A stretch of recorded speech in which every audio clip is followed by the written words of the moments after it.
So now we entering the most difficult aspect of ECG learning, which is cardiac arrhythmias. So I have named this entire module as cardiac arrhythmias unraveled. So what do you mean by unravel? So if you unravel a mysterious, unknown and complicated subject. So the three words exactly fit in for arrhythmias. Arrhythmias is a mysterious subject, unknown subject and complicated subject. So what we are going to do in the next 4 lectures is that we are trying to make it known, understood and become less complicated, make it less complicated. That's what we are trying to do in this 4 lectures of arrhythmias. So the 4 lectures will be to look at the basic arrhythmiogenesis and premature beats in the first lecture. Then we have a narrow QRS tachycardia, wide QRS tachycardia, approach to bradyarrhythmia or approach to slow pulse. So these are the 4 lectures we are going to see in this arrhythmia, and all lectures as usual will be followed by an interactive session. So I just want to tell you that there is only one easiest thing about arrhythmia. Everything in arrhythmia is complicated, but there is only one easiest thing. That is the definition of arrhythmia. The definition of arrhythmia is any rhythm other than normal sinus rhythm is an arrhythmia.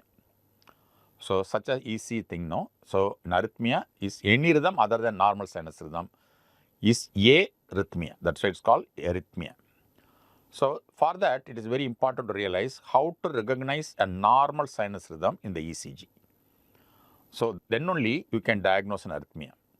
So normal sinus rhythm means I imply that the impulse to the entire electrical activity to the heart is produced by the sinus node, and the sinus node is producing at the right frequency of this current, and the current is traveling through the appropriate pathway with appropriate speed and reaching that place in appropriate time, and that appropriate time is responding to this current correctly. So what we mean by sinus rhythm is sinus node is controlling the heart by its electrical impulses at the right frequency, at the right by traveling through the right pathway. So there are 6 criteria to diagnose sinus rhythm in our regular ECG. The first and most important thing is P wave has to be upright in L1 and it has to be inverted in AVR. The first few lectures I told you, AVR is no man's land because all depolarization should go away from AVR in a normal ECG. So upright P wave in L1, inverted P wave in AVR. The interval between 2 successive P waves should be constant throughout the ECG, and the PR interval also should be constant throughout the ECG, and RR interval, the interval between 2 successive R waves also should be constant throughout the ECG, and the rate is between 60 to 100 per minute. So to say sinus rhythm, you have to satisfy all these 6 criteria. Even one of these criteria is not fulfilled, then it becomes an arrhythmia. So any rhythm which does not satisfy even one of these criteria is an arrhythmia.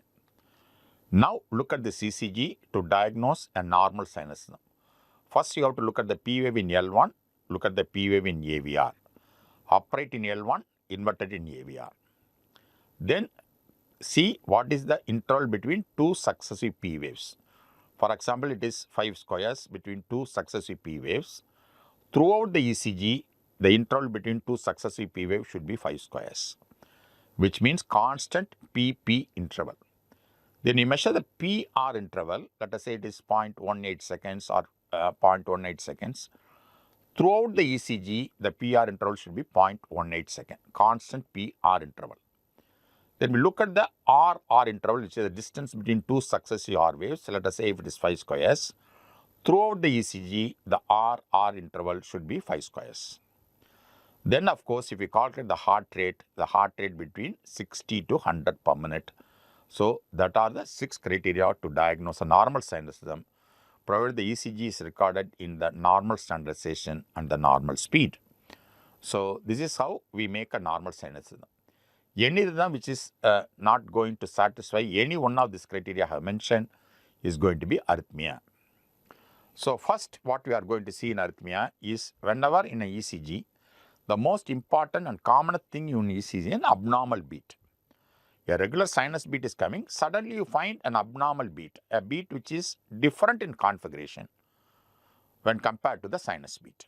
So how to approach that abnormal beat is the first